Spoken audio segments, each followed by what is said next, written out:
This is breaking news from Channel 13 Eyewitness News.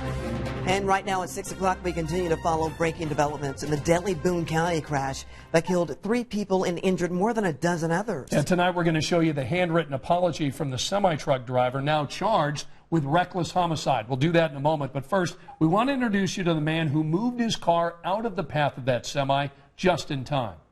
And generally, I like to think I'm aware of my surroundings. And I don't know if I got a nudge from God or what, to look in the mirror or what. Now, he was one of several people who were simply heading to church on Sunday morning. They actually found themselves in the middle of that wreck. Only on 13 tonight, he tells our Steve Jefferson what he saw before and after that crash. The eyewitness we talked to not only came to the rescue of other drivers and the semi-driver himself here on 65, but also got his family out of the way in the nick of time.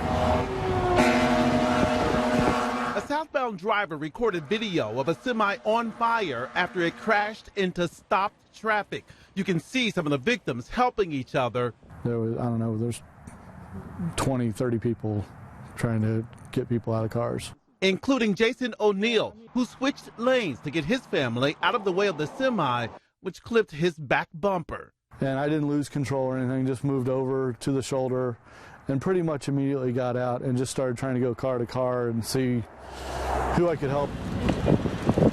Jason even helped rescue trucker Matthew Small from the cab of his burning semi. And I did say to him, I was like, "What happened? Did you fall asleep or something?" And he said, "No, I got a drink of my coffee and put my coffee cup down."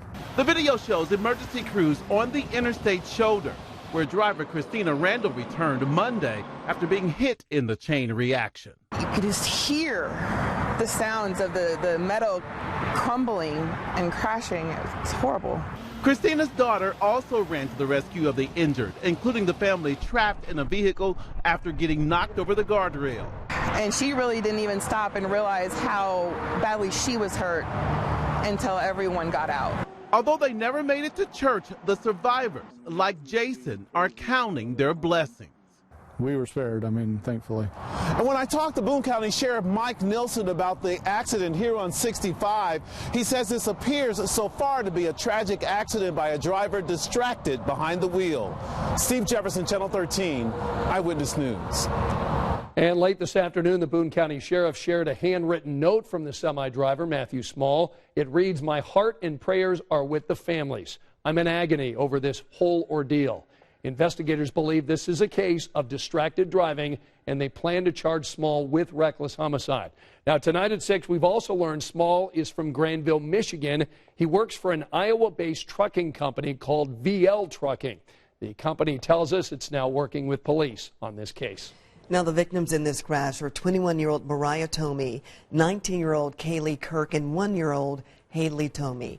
We know that one of them was a member of Traders Point Christian Church. Now, today, the church released a statement saying it is deeply saddened by this tragic situation and is praying for the families involved.